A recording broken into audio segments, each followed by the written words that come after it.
Good morning.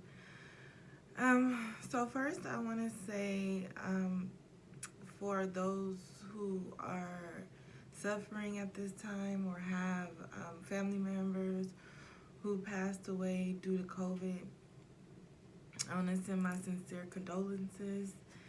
And I just want everybody to be vigilant and cautious about how they're moving right now, and to protect yourself and your family, pray over your family, eat healthy, drink herbal teas, boost your immune system, eat citrus fruit, get some sun for the vitamin D, take your vitamins, exercise, drink a lot of water. Protect yourself spiritually and protect yourself physically, because COVID is real. It's a real thing. But the only way, so the virus can't live outside the body that long, but it can live inside the body for a long time. So what you want to do is detox your body, get any type of mucus forming foods, avoid that: bread, rice, pasta, cheese, milk. You want to eat more fruits and vegetables, green leafy vegetables specifically, because the green leafy vegetables was the first thing formed on the planet, and that's why seaweed is good for you. You can eat seaweed. It has a lot of chlorophyll in it, and chlorophyll is important to um, the replication of cells and growth in healthy cells. So you want to protect yourself. Like, take it serious. I'm not saying, ignore it, but I'm just saying, like, take it serious and build your own immune system. Because if you get COVID, the only type of medication they're going to give you is a medication to boost your immune system. Okay. So today I'm reading from Genesis 15, verse 9 through 11.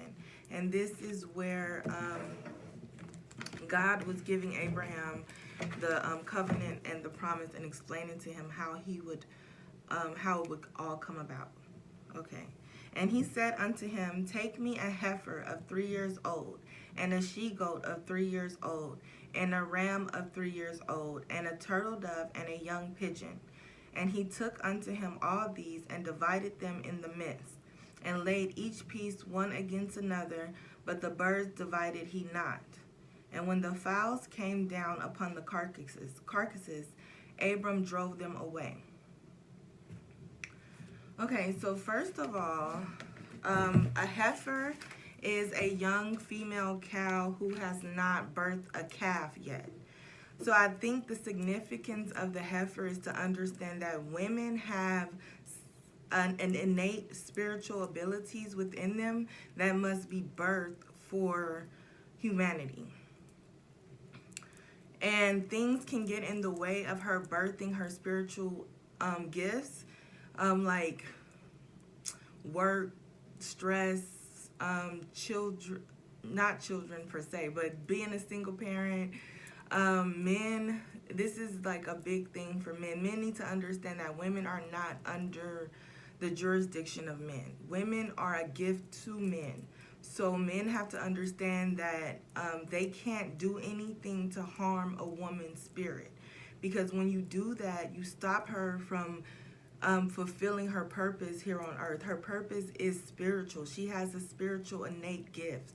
Like, she is the womb. Like, she is very important. So men, we have to start really, really, really, really trying hard to, like, respect women more and figure out what it is that's keeping you from respecting and loving a woman properly, and deal with that before you try to hook up with a woman, or be in some type of entanglement, any type of situation.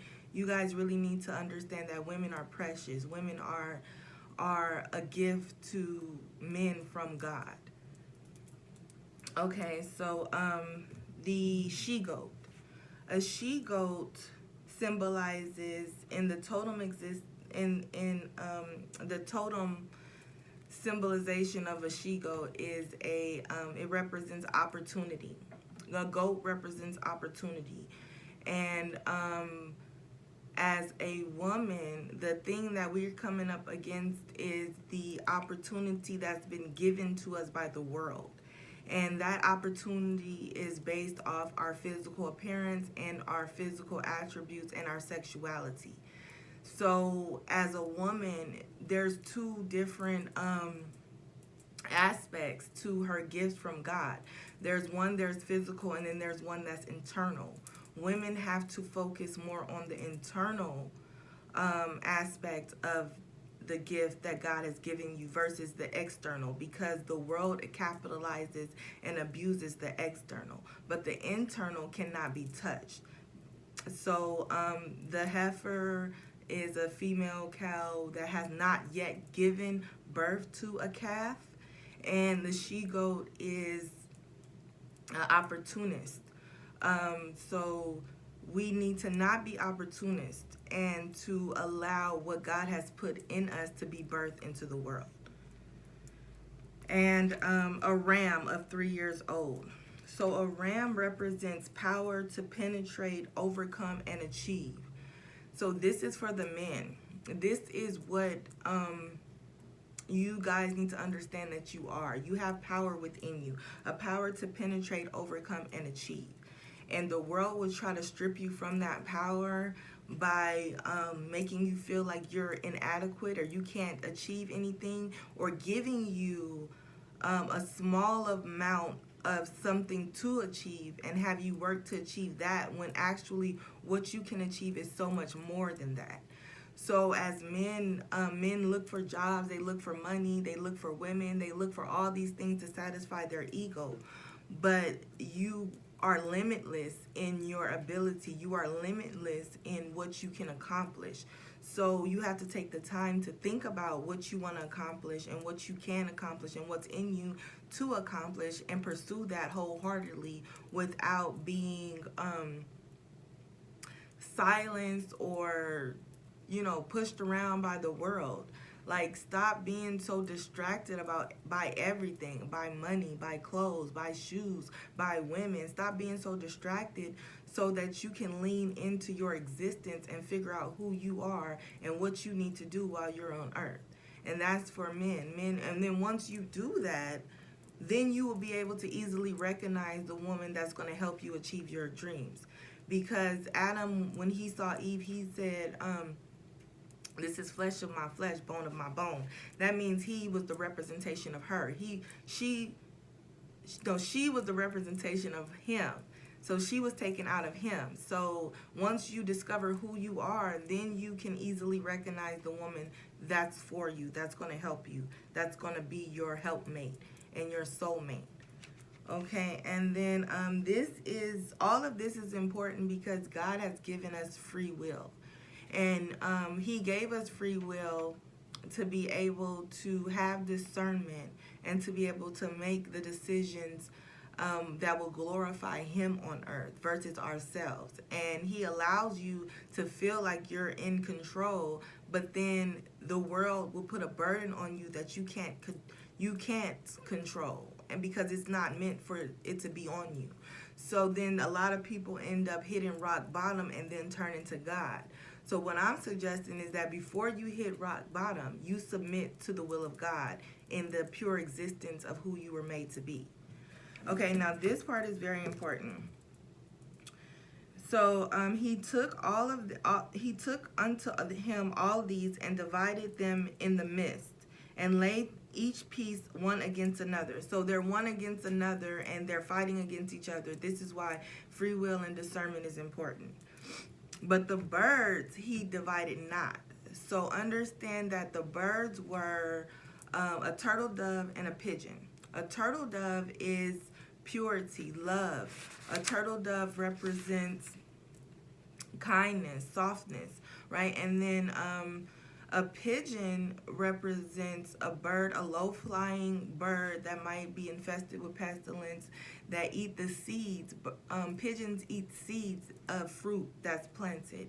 They don't wait for the fruit to hatch, and they eat the seeds of the fruit.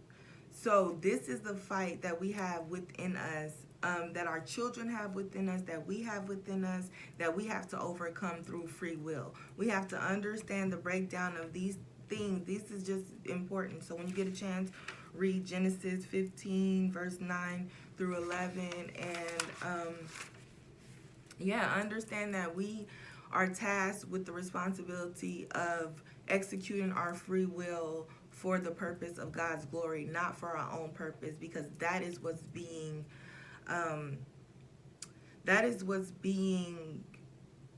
played with in society, is the pride in us, the distraction in us, the inability to know our value. So be blessed, be safe, wash your hands, drink a lot of water, take care of yourself, and just know that you are gold. You are gold. So be blessed and have a great day.